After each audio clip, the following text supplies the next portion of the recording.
नमस्कार दोस्तों, मैं प्रशांत कौशिक संवाद इंडिया के मंच पर आप सभी का हार्दिक स्वागत करता हूं, हार्दिक अभिनंदन करता हूं, हार्दिक अभिवादन करता हूं।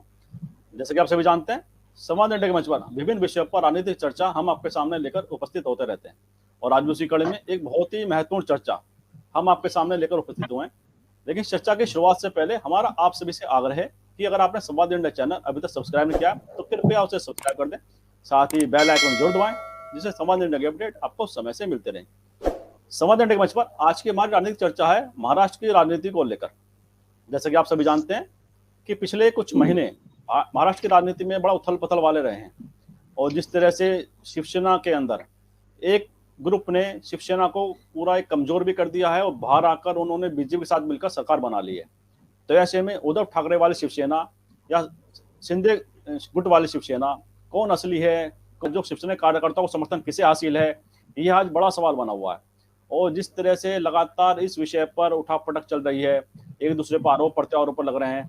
उसने जो हाल ही में दशहरे के ऊपर जो रैली हुई है, जिसमें दोनों ग्रुप ने अपना शक्ति प्रदर्शन किया है, उसमें उद्धव ठाकरे कहीं ना कहीं आगे दिखाई दे रहे हैं शिंदे गुट से, कि जिस तरह से कार्यकर्ताओं का पूरा समर्थन उद्धव ठाकरे के प्रति उस रैली के अंदर दिखाई दिया है, वह दर्शाता है कि शिवसेना से हो सकता है बागी गुट तो अलग बन गया है, शिंदे ने सरकार बना ली है बीजेपी के साथ मिलकर, लेकिन जो आम कार्यकर्ता का जो समर्थन है, आम कार्यकर्ता को जो एक नैतिक रूप से जो बल उद्धव ठाकरे के प्रति दिखाई दिया, वह दर्शाता है कि कार्यकर्ताओं के मन में आज भी शिवसेना और उद्धव ठाकरे के प्रति अगाध श्रद्धा है, पूरा समर्थन है। तो आने वाले समय में यह शिवसेना की राजनीति और महाराष्ट्र की राजनीति को किस तरह से प्रभावित करेगा, इस पर चर्चा करने के लिए आज हमारे साथ बहुत ही वरिष्ठ पैनल जुड़ा हुआ है। मैं आपसे उनका परिचय करा देता हूँ। हमारे साथ हैं बहुत ही प्रसिद्ध पत्रकार, साहित्यकार और व्यंगकार के नाम पे जिसकी बहुत ही ख्याति है पूरे देश विदेश के अंदर, निर्मल गुप्ता जी, वो हमारे साथ जुड़े हुए हैं। मैं उनका संवाद इंडिया के मंच पर बहुत बहुत स्वागत करता हूँ, बहुत बहुत अभिनंदन करता हूँ, अभिवादन करता हूँ। इसी के साथ हमारे साथ परविंदर ईशोसी जुड़े हुए हैं, जो राजनीतिक कार्यकर्ता भी हैं और राजनीतिक विश्लेषक के तौर पर उनकी एक बड़ी पहचान है, वे अपनी बेबाकी से बात रखने के लिए जाने जाते हैं। मैं उनका भी संवाद इंडिया के मंच पर बहुत बहुत स्वागत करता हूँ, बहुत बहुत अभिनंदन करता हूँ। साथ ही शिवसेना की राजनीति को जानने समझने वाले और लगातार अनेक वर्षों से शिवसेना के प्रदेश स्तर के संगठन में अपनी भूमिका निभाते आ रहे धर्मेंद्र जी आज हमारे साथ हैं, जो शिवसेना के वो कार्यकर्ता के तौर पर, नेता के तौर पर उनकी बड़ी पहचान है। और शिवसेना के कार्यकर्ता के अंदर इस समय मन में क्या चल रहा है, शिवसेना की कार्यशैली को किस तरह से हम आंकते हैं, वह इस पर पूरा दृष्टिकोण आज धर्मेंद्र जी हमारे बीच में रखेंगे। तो किस शिवसेना की राजनीति के ऊपर हमारी चर्चा है, तो शिवसेना की राजनीति को बताने के लिए हमारे पास धर्मेंद्र जी के पास इस समय हमारे गेस्ट हैं आज हमारे मंच पर। और मैं सबसे पहले धर्मेंद्र के पास ही जाता हूँ, और किस तरह से वह जो शिवसेना में उथल पुथल हुई है, जिस तरह शिवसेना के विधायकों ने बगावत करके बीजेपी के साथ सत्ता प्राप्त की, क्या वह शिवसेना कार्यकर्ताओं के मन को ठेस पहुंचाने वाला बना, या शिवसेना के जो कार्यकर्ता महाराष्ट्र के विशेषकर वह उद्धव ठाकरे को छोड़कर शिंदे गुट के साथ जाते दिखाई देते हैं आपको? आप इस परिप्रेक्ष्य में आपका शुरुआती रिमार्क क्या है? आप किस तरह सोचते हैं कि भविष्य में महाराष्ट्र की राजनीति में क्या उद्धव ठाकरे पर शिंदे गुट हावी हो सकता है, या उद्धव ठाकरे वापस अपनी पहचान को, अपनी ताकत को, अपनी विरासत को अक्षुण्ण रखने में सफल हो सकते हैं? धर्मेंद्र भाई। जहां तक शिवसेना की बात है, शिवसेना की जब स्थापना हुई तब से लेकर आज तक बहुत से नेता आए और चले गए, चाहे वो छगन भुजबल रहे हो, चाहे नारायण राणे रहे हो, चाहे राज ठाकरे रहे हो। इतने बड़े बड़े कद वाले नेता आए और चले गए, लेकिन कार्यकर्ता शिवसैनिक मूल रूप से शिवसेना से जुड़ा रहा, ठाकरे परिवार से जुड़ा रहा। जहां तक शिंदे की बात है, शिंदे साहब एक मोहरा बनकर आए हैं भारतीय जनता पार्टी का, और मोहरे के रूप में काम कर रहे हैं। उन्हें शिवसेना समाप्त करने का ठेका दिया गया है, उस ठेके पर वो काम कर रहे हैं। भाजपा चाहती है कि पूरे हिंदुस्तान से विपक्ष खत्म हो जाए। उन्होंने एक नारा दिया था मोदी जी ने, कांग्रेस मुक्त नारा। वो कांग्रेस मुक्त नारा नहीं था, संपूर्ण विपक्ष मुक्त नारा था। और उसमें सबसे पहले उन्होंने हथियार उठाया अपने ही सहयोगी, जो उनके मित्र 30 साल से थे, ऐसे दलों को खत्म करने का, चाहे वो अकाली दल रहे हो, चाहे शिवसेना रही हो, और अभी हाल ही में नीतीश जी के साथ वो यही घटना करने जा रहे थे। तो इन सब प्रक्रियाओं में भारतीय जनता पार्टी शिंदे को मोहरा बनाकर लाई है। लेकिन जिस तरह से कल रैली हुई और कल जन सैलाब दशहरा रैली पर शिव सैनिकों का शिवाजी पार्क में देखने को मिला, और दूसरी तरफ सत्ता की रैली जिसमें भारतीय जनता पार्टी भी शामिल थी, सत्ता भी शामिल थी और शिंदे गुट के 40 के 40 विधायक भी शामिल थे। सबको मिलाकर भी वो शिवसेना की बराबरी नहीं कर पाए, शिवसेना की रैली की बराबरी नहीं कर पाए। ये सब देखना पड़ रहा है हमें कि कोई भी आए जाए, शिव सैनिकों पर कोई प्रभाव नहीं पड़ने वाला, शिवसेना पर कोई प्रभाव नहीं पड़ने वाला। एकजुट होकर शिव सैनिक अपने राष्ट्र पक्ष प्रमुख उद्धव साहब ठाकरे जी के साथ पीछे कंधे में कंधा मिलाकर खड़ा हुआ। वो सही कहा आपने कि जो कार्यकर्ता को उत्साह कल दिखाई दिया वह वास्तव में शिवसेना और उद्धव ठाकरे के लिए वास्तव में उनके लिए विश्वास बढ़ाने वाला है। और इसमें कोई दो राय नहीं कि कई जो आदित्य ठाकरे की हमने रैलियां पिछले दिनों महाराष्ट्र में जिस तरह की चर्चा सामने आई, समाचार सामने आए हैं, उसमें जिस तरह से लोगों का एक सिंपैथी उन्हें मिलती दिखाई दे रही है, वह शिवसेना के लिए कहीं विश्वास देने वाला कारक बन सकता है। इसमें तो कोई दो राय नहीं है। इसी प्रश्न को मैं इशू भाई के पास ले जाता हूँ।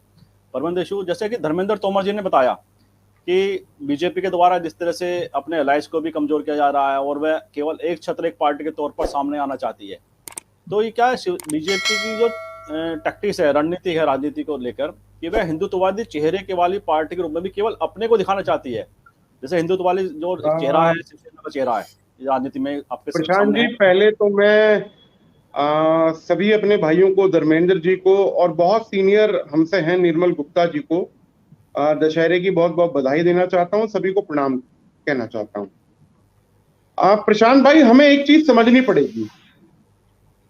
देखिए, जो भाजपा का चाल और चरित्र है वो सिर्फ और सिर्फ सत्ता के लिए है, ये हम लोगों को समझना होगा। जो काम उन्होंने शिवसेना के साथ किया, पहले वो यही काम बहुत सारे दलों के साथ, नीतीश जी के साथ भी यही काम किया, अकाली दल के साथ भी यही काम किया, धर्मेंद्र जी ने बताया। लेकिन मेरा ये मानना है कि शिवसेना से भी कहीं ना कहीं चूक हुई, या हम ये कह सकते हैं कि उद्धव साहब ने एकनाथ शिंदे पर जो है बहुत ज्यादा भरोसा दिखाया और उस भरोसे का कत्ल करने का काम एकनाथ शिंदे जी ने किया।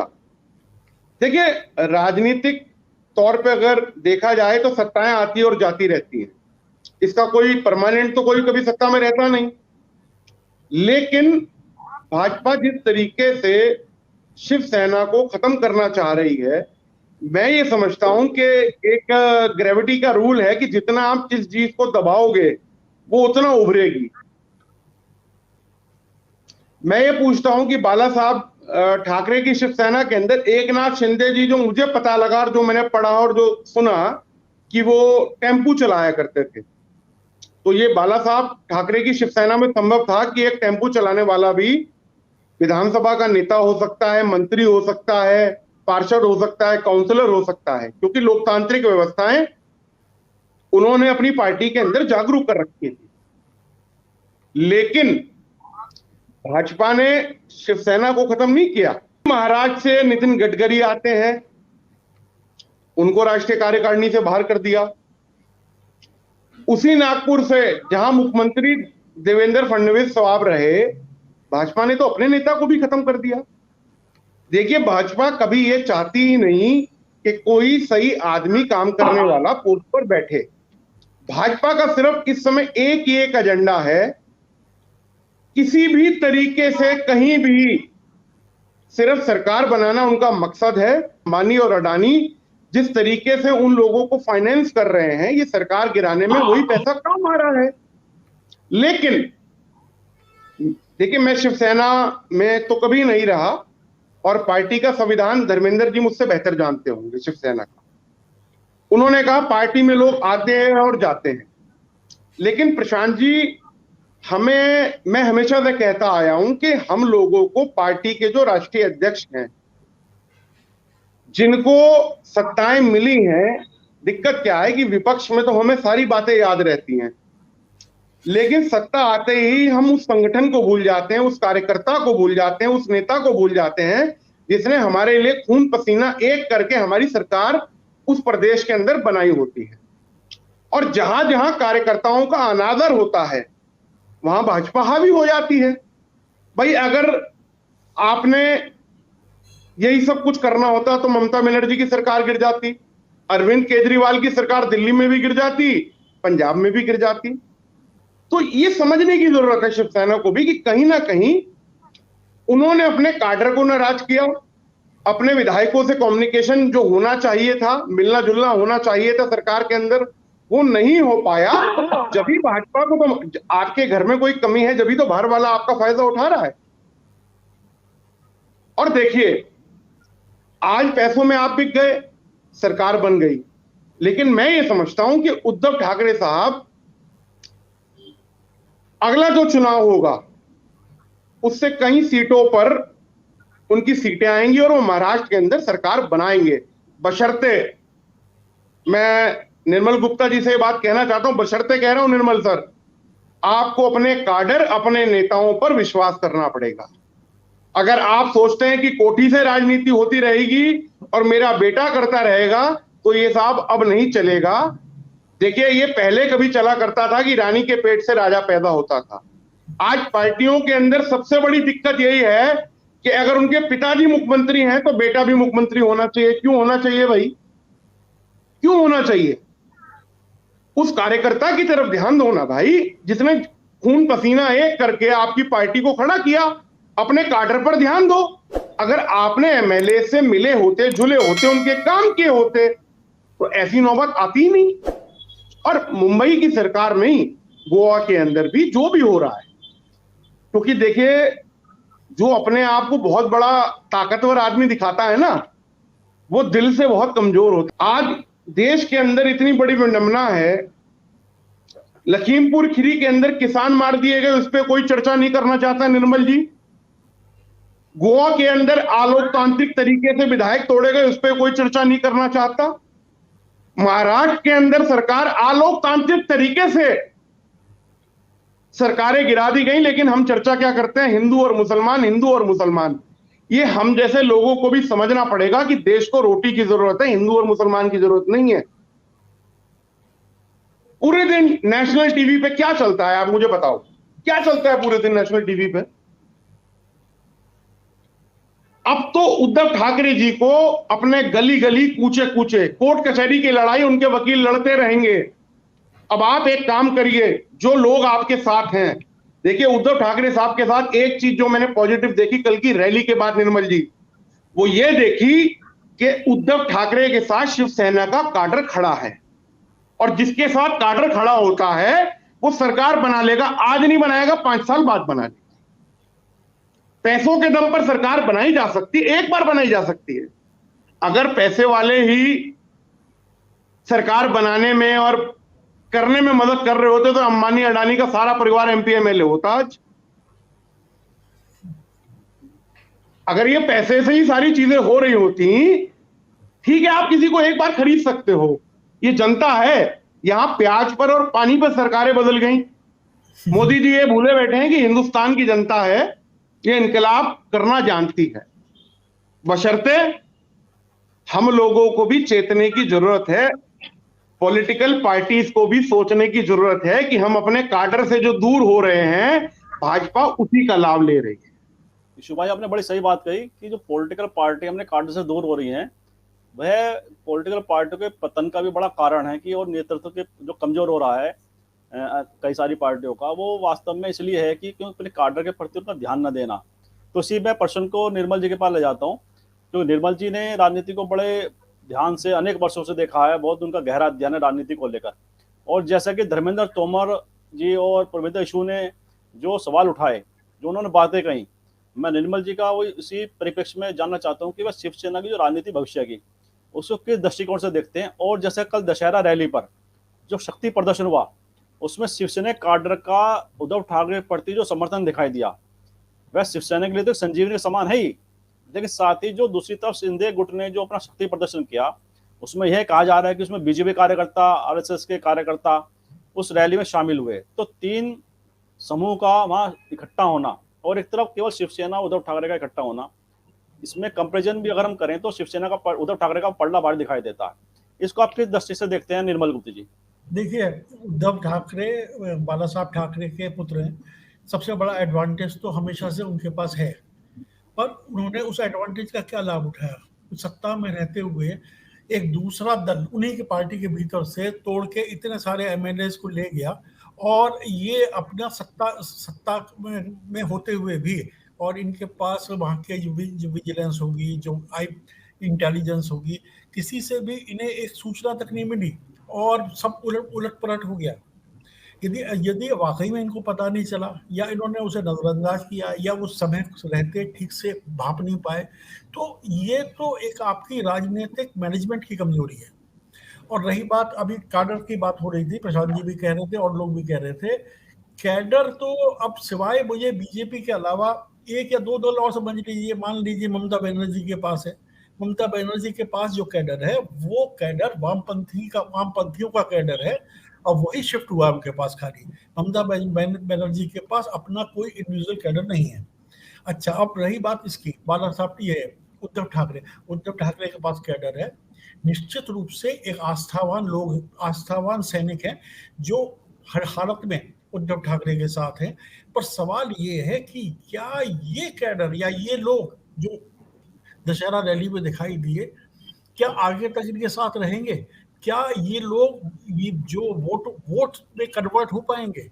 असली बात ये होती है कि भीड़ तो हमें बहुत सारे जुलूसों जलसों में दिखाई दे जाती है, पर अल्टीमेटली वो वोटों में कन्वर्ट नहीं होती। जो बीजेपी की ताकत है वो इसकी पार्टी का कैडर है, चाहे उसे आरएसएस कह लीजिए या कुछ और कह लीजिए। दूसरी बात ये है कि ये जो जैसे बाला से ये उद्धव ठाकरे की पार्टी है, उद्धव ठाकरे की पार्टी जो है सोशल मीडिया का उस तरह से बिल्कुल भी इस्तेमाल नहीं कर पा रही। और खाली उद्धव ठाकरे को कहना गलत है, देश में अधिकांश पार्टियां जिसमें कांग्रेस भी शामिल है, वो सोशल मीडिया का उस तरह से इस्तेमाल नहीं कर पा रहे जिस तरह से एक अकेला अमित मालवीय है जो इनके आईटी सेल का इंचार्ज है बीजेपी की, वो जिस खूबी से जिस तरह से वो कर रहा है वो कमाल की चीज है। अब रही बात कि अडानी का जिक्र करिए या किसी का जिक्र करिए, देखिए हमेशा ये जो पूंजीपति लोग होते हैं ये हमेशा सत्ता के साथ रहते हैं। सत्ता बदलेगी तो आप और हम भी यदि रहे तो देखेंगे कि यही लोग आपको उस पार्टी के साथ दिखाई देंगे जिसकी पार्टी की सत्ता होगी। तो इसमें खाली बीजेपी को कोसने से काम नहीं चलेगा, हमें अपने अंतर मन में भी तो झांकना चाहिए कि हम कर क्या रहे हैं। आपके पास ताकत थी, आपके पास पुलिस थी, आपके पास सब कुछ था, और इतना बड़ा डिफेक्शन हो गया और आपको पता तक नहीं चला। और जबकि ये बात शुरू से मालूम थी कि बीजेपी कोई मौका कभी नहीं चूकती, और जैसे ही मौका मिलता है वो धराशायी कर देती है। पहले जिस समय ये सरकार बनी थी उद्धव ठाकरे की, उससे पहले भी तो उन्होंने जैसे मिडनाइट सर कहते हैं आधी रात पे में खेल किया था, वो उनको पवार को जो उनका भतीजा था, हाँ क्या नाम था, अजीत पवार, हाँ अजीत पवार, उसको शपथ भी दिला दी थी। वो इनफैक्ट वो मुख्यमंत्री बन भी गया था। तो जहां तक इनकी बात है, इन लोगों से आप जहां तक बीजेपी की बात है, इस पर स्पष्ट रूप से मैं कहता हूं कि इनसे आप किसी नैतिकता की तो अपेक्षा करें ना। और सच बात तो ये है कि यह युद्ध है, युद्ध में प्यार और के अलावा सब कुछ जायज है। और राजनीति में तो मैं समझता हूं कि जो चीज युद्ध में भी जायज नहीं होती, राजनीति में तो वो भी जायज है। कौन कब कहाँ खड़ा मिलेगा आपको पता ही नहीं है। इतने दिनों से बाला साहब ठाकरे के छत्र छाया में पनपे हुए ये लोग, और कितनी आसानी से वो बीजेपी के साथ गलबैया करने लगे और आपको पता भी नहीं लगा। और अभी फिलहाल इस दशहरा रैली से ज्यादा खुशी होने की जरूरत नहीं है, क्योंकि जब तक आप, जैसे अभी ईशू जी कह रहे थे और बिल्कुल फैक्ट है, जब तक आप पार्टी का जो कार्यकर्ता है, जो समर्पित कार्यकर्ता है, जो रात दिन लगा रहता है, जब तक आप उनसे कम्युनिकेशन का कोई लिंक नहीं बनाएंगे, उनकी बात नहीं सुनेंगे, उनका अनादर करेंगे या उनकी उपेक्षा करेंगे, तो यही होना है जो वहां हुआ। और जैसे मैं आपको बताऊं, अभी कांग्रेस की रैली से वो यात्रा चल रही है, उस यात्रा पे ये शिकायत है कि मेन स्ट्रीम मीडिया उसको बिल्कुल भी कवर नहीं कर रहा। तो मैं कहता हूं कि ये जो आपका जो आईटी सेल है ये क्या कर रहा है, इसको कौन रोक रहा है कि इसको आप अपनी बात को पूरी ताकत के साथ आगे लाइए ना। तो मुझे तो ऐसा लगता है कभी कभी जैसे लोगों के पास जो मतलब एक तरह से बीजेपी को पछाड़ने की इच्छा शक्ति का भी कहीं ना कहीं सख्त अभाव है। और ये जो कल वाली घटना है, इसको लेकर मैं बहुत ज्यादा कोई संतुष्ट नहीं हूँ कि इससे कुछ कोई बड़ा परिवर्तन कुछ वहां पे महाराष्ट्र की राजनीति में होने जा रहा है। मेरा तो ये तो मानना है। जैसा कि आप कह रहे हैं कि महाराष्ट्र की राजनीति में आपको ज्यादा बड़ा परिवर्तन अभी देख नहीं रहे हैं, लेकिन भविष्य की पटकथा हो सकता है ये दशहरा रैली कहीं ना कहीं लिखने में एक तरफ अग्रसर हमें कहीं ना कहीं दिखाई देगी। इसी प्रश्न को मैं धर्मेंद्र तोमर के पास फिर आता हूँ कि जैसे निर्मल जी को भी आपने सुना, ईशू भाई को भी सुना आपने कि उन्होंने बताया कि जिस तरह से कार्यकर्ताओं के साथ जो कम्युनिकेशन है उसमें कहीं ना कहीं बहुत ही भारी कमी रही उद्धव ठाकरे की, और 40 विधायक किसी पार्टी के टूट जाते हैं और पार्टी नेतृत्व को पता नहीं चलता। यह एक बड़ा कहीं ना कहीं सवाल तो है कि किस तरह से उद्धव ठाकरे या उनकी जो पूरा सिस्टम था वह उस चीज़ को समय से परख नहीं पाया, समय से जान नहीं पाया कि इतनी बड़ी दगाबाजी या धोखेबाजी जिसे कहते हैं वो हमेशा धोखा कर दिया, वह हो गया है। लेकिन जैसे बीएमसी के चुनाव अभी आ रहे हैं, उसके लिए सारी रणनीति इस समय तय की जा रही है बीएमसी के चुनाव में कि किसका वहाँ पे चुनाव में कौन आधिपत्य जमाए अपना। उद्धव ठाकरे एक गुट अपना अलग उसमें रट लगा हुआ है, और अंधेरी विधानसभा का अब चुनाव होने जा रहा है, उसमें जिस तरह से कांग्रेस ने भी सेना के प्रत्याशी को समर्थन दिया है, तो जो महाआघाड़ी का जो एक गठबंधन है, क्या वह आने वाले जो विधानसभा चुनाव में भविष्य के या पार्लियामेंट चुनाव है उसमें वह बनता आपको दिखता है कि बना रहेगा? और अगर ये महाआघाड़ी विकास अघाड़ी का गठबंधन बना रहता है तो इसमें आप शिवसेना की जो भूमिका है या उसकी संभावना किस तरह से देखते हैं धर्मेंद्र तोमर जी? ऐसा है, जहां तक कार्यकर्ताओं के कॉम्बिनेशन का मामला था, जिस दिन से उद्धव साहब मुख्यमंत्री बने उसी दिन से भारतीय जनता पार्टी अपनी पूरी ताकत साम दाम दंड भेद के द्वारा सरकार को गिराने के काम में लग गई, और उसको मौका मिला तब जब उद्धव साहब बीमार हो गए और 4 महीने के लिए वो बेड रेस्ट पर थे। और बेड रेस्ट पर जाने से पूर्व उन्होंने अपने सारे काम, मुख्य काम जो थे वो शिंदे साहब को दे दिए।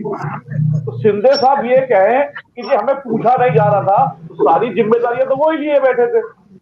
लेकिन ईडी के दर से और मिलने वाले सत्ता और माल, इनके लोभ के कारण वो फिसल गए, लेकिन कार्यकर्ता नहीं गया। केवल वो लोग गए जो लोग ईडी के खतरे से जुड़े हुए थे, क्योंकि शिवसेना ने उन लोगों को विधायक बनाया था जो टेम्पू चालक थे, जो पान की दुकान चलाते थे, जो ठेला खोमचा लगाते थे, वो लोग विधायक बने। और ईडी का डर वो है, वो पूछता है कि खोमचा चलाने वाले पर आज ये दौलत कहां से आ गई, उस पर उनका जवाब नहीं था। ये डर बैठा हुआ था विधायकों पर, और इन सारे कारणों के पीछे भाजपा अपना खेल खेल गई। लेकिन अब जो काम चल रहा है, ये जो दशहरा रैली है, मैं बता दूं, जब शिवसेना की दशहरा रैली हुई है और रैली का रैला बन गया है, तब महाराष्ट्र की राजनीति में फेरबदल हो गया। आप इस दशहरा रैली का इतिहास पीछे से जान लें। जब बाला साहब की रैली का रैला हो जाता था, सत्ता परिवर्तन हो जाया करता, और उसी का ये मुख्य कारण है कि अब बहुत शीघ्र भारतीय जनता पार्टी हो या शिंदे गुट हो, ये सत्ता से भागने वाले हैं, और शिवसेना अपनी पूरी ताकत से महाराष्ट्र की सत्ता में पुनः स्थापित होने जा रही है।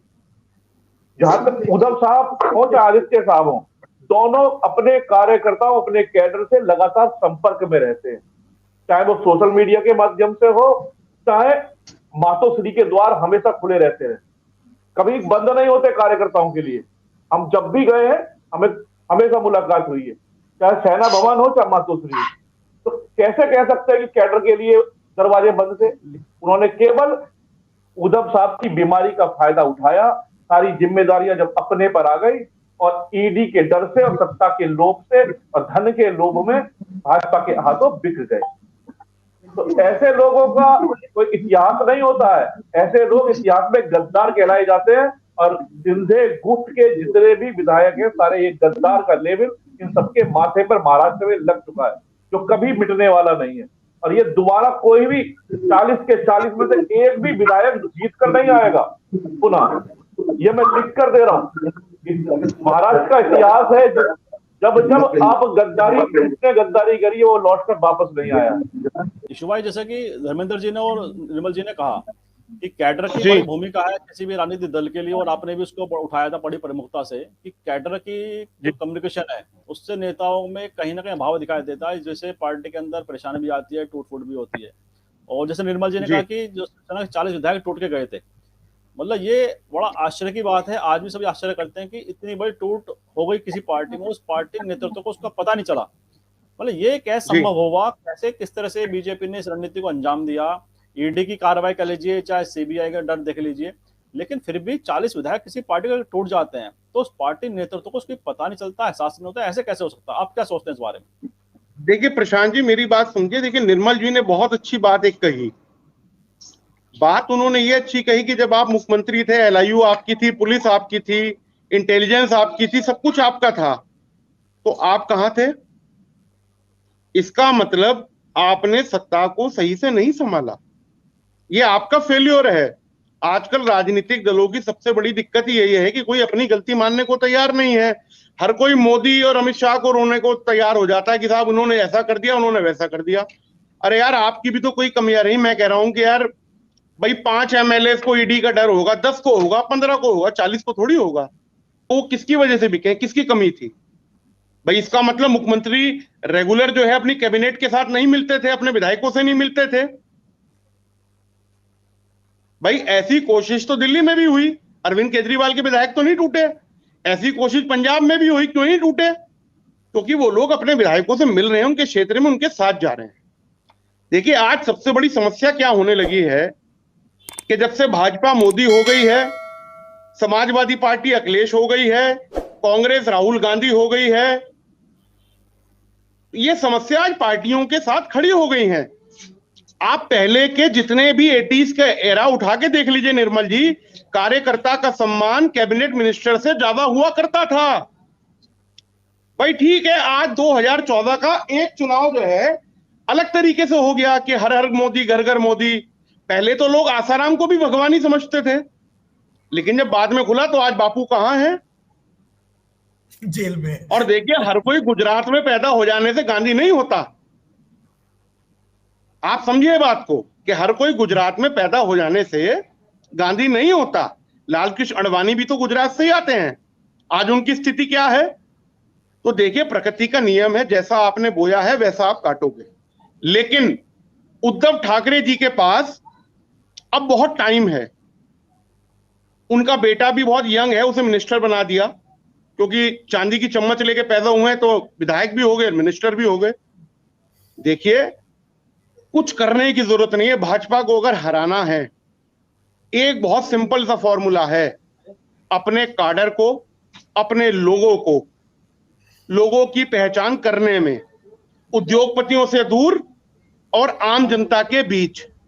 आज पॉलिटिकल पार्टीज के लिए जो है निर्मल जी, पैसा इतना मायने रखने लगा है कि जैसे जैसे रात को जो हमें रोटी खानी है वो भी पैसे के नोट से लेके खानी है। आज हमारे देश में लाल बहादुर शास्त्री जैसे नेता हुए हैं जो ताशगंज जैसी रशिया की सर्दी के अंदर भी उन्होंने अपना ऊन का जो है कोट ही पहना था, रशिया के राष्ट्रपति का कोट भी नहीं लिया था। और जब देश के अंदर अनाज का संकट आया था तो लाल बहादुर शास्त्री जी ने सबसे पहले खुद व्रत रखा था। आज जो कमी हो रही है देश के अंदर वो इच्छा शक्ति की हो रही है। इच्छा शक्ति जाग जाएगी उस दिन ये भाजपा। एक बात सुनिए, पार्टीशन के बाद क्या भाजपा की सरकारें बनी क्या? भाई लोग, मैं हमेशा से प्रशांत भाई एक बात कहता हूं कि लोग उनका झूठ मान रहे और हमारा सच नहीं मान रहे। तो कमी देखो ना, कहां दिक्कत है? भाई आज सारे मेन स्ट्रीम के चैनल अंबानी और अडानी ने खरीद लिए हैं। भाई वो खरीद इसलिए लिए क्योंकि सरकार उन्हें फायदा दे रही है। ये अंग्रेजों के बाद पहली ऐसी सरकार है जिसने दूध, दही, घी, चावल, ये लगान तो अंग्रेज लगाया करते थे। और भगत सिंह की, निर्मल भाई, वो बात आज सच हो रही है कि एक लड़ाई हमें काले अंग्रेजों के साथ भी लड़नी पड़ेगी। तो आज वही दौर इस देश के अंदर आ गया है क्योंकि रोटी का संकट आने वाला है। लेकिन हम जो है जिंदाबाद और मुर्दाबाद। आज पॉलिटिकल पार्टीज के जो नेता हैं उन्हें सिर्फ अपने 6-7 चमचे चाहिए जो सुबह 9 बजे कार्यालय पहुंच जाए कि नेताजी आज आपने गाड़ी बहुत अच्छी में आए हो, आपका कुर्ता बहुत अच्छा है और आपने तो कमाल कर दिया। ये आपके पतन का कारण है। और शिवसेना के पतन का कारण भी यही रहा। क्या एक संजय राउत इनफ था महाराष्ट्र की पॉलिटिक्स के लिए? मैं ये समझता हूं बाला साहब के समय में 2000 संजय राउत थे, 2000 संजय राउत। लेकिन जब आप एक आदमी पे डिपेंड हो जाएंगे और उसी के ऊपर सब कुछ दे देंगे, तो देखिए वो चाहे मोदी हो या राहुल गांधी हो या कोई भी हो, हिटलर शाही अपने आप आनी शुरू हो जाती। जब आदमी अपने आप को बहुत बड़ा समझने लग जाता है तो ये इंसानी रूप है, उसके अंदर घमंड आना बहुत नेचुरल सी बात है। हर कोई लाल बहादुर शास्त्री डॉक्टर लोहिया नहीं हो सकता। आपने बड़ी गंभीर बातें कही हैं कि हर कोई लाल बहादुर शास्त्री डॉक्टर लोहिया नहीं हो सकता, और ये जिस तरह से एक व्यक्ति केंद्रित चीजें होती जा रही हैं और एक व्यक्ति पर निर्भर होता जा रहा है, उसने भारतीय राजनीति को बड़े स्तर पर प्रभावित कर दिया है। और यही एक दुखदाई पहलू। देखिए प्रशांत जी, एक बात आप समझ लीजिए, मैं आपसे एक बात कहना चाहता हूं कि ठीक है सोशल मीडिया का आज अपना बड़ा रोल है, लेकिन सोशल मीडिया हमारे गरीब आदमी की भूख नहीं बता सकती। सोशल मीडिया को हमारे आदमी की गैस का नहीं पता। सोशल मीडिया का जो सिर्फ इस्तेमाल हिंदुस्तान के अंदर हो रहा है वो सिर्फ हिंदू और मुसलमान। अगर सोशल मीडिया का किसी दो देशों ने सही से इस्तेमाल किया है तो मैं उन दो देशों का नाम लेना चाहूंगा, इजराइल का और जापान का। आप देख लीजिए वो कहां से कहां हैं। सोशल मीडिया का दुरुपयोग तो हमारा ये सिंपल सा कहना है। हाँ नहीं, आप बिल्कुल सही कह रहे हैं। आपने बड़े मूल बातें उठाई कि सोशल मीडिया का दुरुपयोग इसमें बहुतायत में है, और जिस तरह से व्हाट्सएप का जो दुरुपयोग हुआ है उसने तो मतलब सोच को बड़ा प्रभावित किया है और नेगेटिव सोच बनाने में लोगों की बड़ी भूमिका निभा दी है। ये इसमें कोई दो राय नहीं है, और इस पर बड़े वाद विवाद, बड़े बहस भी हुई हैं कई बार। और मैं अंतिम कार्यक्रम में अंतिम पड़ाव पे मैं निर्मल जी के पास चलता हूँ। और आपने पूरी बातें सुनी निर्मल जी, आपने परविंदर इशू की बात सुनी, धर्मेंद्र तोमर की बात सुनी, और सबने बड़ी मूलभूत बातें उठाई राजनीति को लेकर भी, और राजनीति का जो परिवर्तन वर्तमान समय में हो रहा है उसको लेकर भी। और आपने भी अपनी पूर्व वक्तव्य में बात उठाई थी। तो मतलब जो भविष्य का जो राजनीतिक घटनाक्रम आप किस तरह से होता देख रहे हैं, और जिस तरह से राहुल गांधी को मैं इसमें लाता हूँ चर्चा में। राहुल गांधी इस समय किसी पद पे नहीं है, ना पार्टी के अध्यक्ष हैं, ना कोई किसी महत्वपूर्ण पद पे है पार्टी के अंदर, ना संवैधानिक पद पर। उसके बाद उन्होंने सब पदों को छोड़कर, जो उनसे अध्यक्ष बनने का आग्रह भी किया गया, उसको छोड़कर भारत जोड़ो यात्रा पर निकल गए, लोगों के बीच जाकर सीधा संवाद कर रहे हैं, उनसे कनेक्ट कर रहे हैं। तो ऐसी क्या शिवसेना को महाराष्ट्र में अपने को जिंदा बनाए रखने के लिए, अपने को मजबूत बनाए रखने के लिए उद्धव ठाकरे या आदित्य ठाकरे को क्या इसी तरह कोई यात्रा करने की आवश्यकता है? आप क्या सोचते हैं इस बारे में? नहीं, इसमें ऐसा है कि कांग्रेस एक पैन इंडिया पार्टी है और पूरे हिंदुस्तान में उसकी पकड़ है, और इसी तरह से राहुल गांधी उस परिवार से आते हैं जिनकी की इतिहास में बहुत गहरे तक जड़े हैं। तो इसलिए, और दूसरी बात यह है कि उद्धव ठाकरे कभी जनता के उस तरह से नेता नहीं रहे जिस तरह से कांग्रेस के पास कुछ नेता कभी किसी जमाने में रहे हैं। दूसरी बात, कांग्रेस इसको, राहुल गांधी इसको, उद्धव ठाकरे जी को इसमें सिर्फ करना यह है कि अपने लड़के को प्रमोट करे, क्यों उसकी वजह है क्योंकि इनका जो काम करने का तरीका है, जैसा कि हमें वहां से सेकेंड हैंड जो इंफॉर्मेशन मिलती है वो ये मिलती है कि इनकी पार्टी कैडर के बीच में वो लोकप्रियता नहीं है या वो पहुंच नहीं है जो किसी जमाने में बाला साहब ठाकरे की होती थी या अन्य नेताओं की होती रही होगी। पर इनके पास सिवाय इसके कि वो बाला साहब ठाकरे के पुत्र हैं, इसके अलावा ऐसा कुछ भी नहीं है बताने के लिए या शोकेस करने के लिए जिससे ये लगे कि अब तो ये है कि इनको ये चाहिए कि सिवाय उस पे से एक राउत पे खाली केंद्रित होने के बजाय, एक आदमी पे केंद्रित होने के बजाय, इनको पार्टी के भीतर एक second leadership, second row of leadership पैदा करनी चाहिए, तभी ये बात आगे तक पहुंच पाएगी। अब ये जो बार बार बात चल रही थी कि इस पे सोशल मीडिया रोटी नहीं देगा, रोटी तो मेरे भाई इस समय हमारे पूरे पॉलिटिकल डिस्कोर्स से बाहर है। अनएम्प्लॉयमेंट पॉलिटिकल डिस्कोर्स में कहीं नहीं है, और यदि इस बात को कोई बार बार कहता भी है तो वो अपने से झूठ बोल रहा है। इस समय राजनीति उस तरह से हो रही है जैसे कि कभी कॉलगेट वाले अपना व्यंजन बेचा करते थे, या चाय वाले चाय बेचा करते थे, या इवन मैंने एक जमाने में ये भी देखा था कि आप अखबार को मतलब महीने भर का चंदा दोगे तो वो बदले में आपको एक चम्मच 6 चम्मचों का सेट देंगे। तो वो इसी तरह से बिल्कुल वो वैसे ही बेचते थे, वैसे ही चाय की पत्ती बेचते थे, वैसे ही अखबार को बेचते थे।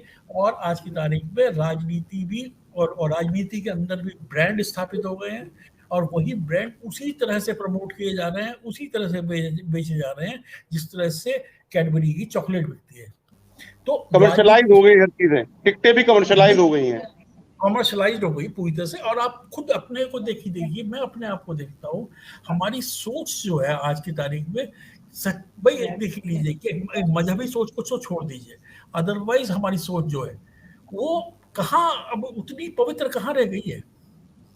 अभी जैसे ये तो बात आती है कि उनको 5-5 करोड़ रुपए मिले, ये हमारे यहाँ कितने नेता ऐसे हैं जो, ये 5 करोड़ तो बहुत बड़ी रकम है, ये 10-20 लाख के प्रलोभन पे ना बिक जाए, जो ये लेवल यहाँ तक पहुंच चुका है। कंटिन्यू हाँ, तो ये देखिए, ये राजनीति में भी ब्रांड डेवलप हो रहे हैं। और जैसे ये जो इस समय की बीजेपी है, ये वो भारतीय जनता पार्टी नहीं है जिसकी की जड़ें या जिसकी शुरुआत जनसंघ से हुई थी। ये आज की पार्टी एक ब्रांड है, जिसके अंदर कुछ ब्रांड है, उन्हीं को प्रमोट किया जाता है, उन्हीं के आधार पे वोट मांगे जाते हैं। इसी तरह से ये छोटे छोटे रूप में, आप ये बता दीजिए कि इसमें बहुत सारे दल हैं, इनमें से इनका जो मेन प्रमोटर है इसको हटा दें तो उसके पार्टी के पास बचता ही क्या है। फॉर एग्जाम्पल बीएसपी के पास एक नेता को छोड़कर है क्या इसके बाद? अब मुझे बताएं कि दूसरे नेता को हम उनकी जगह इसको खड़ा कर देंगे। इन्होंने बताया था अभी धर्मेंद्र जी ने कि वो बीमार हो गए थे, 4 महीने बीमार रहे। तो उद्धव ठाकरे बीमार हो गए थे या पूरी शिवसेना बीमार हो गई थी? बीमार पार्टी के अंदर एक हायरकी होगी, एक मैकेनिज्म होगा जिसके आधार पर कोई पार्टी या सरकार चलती होगी।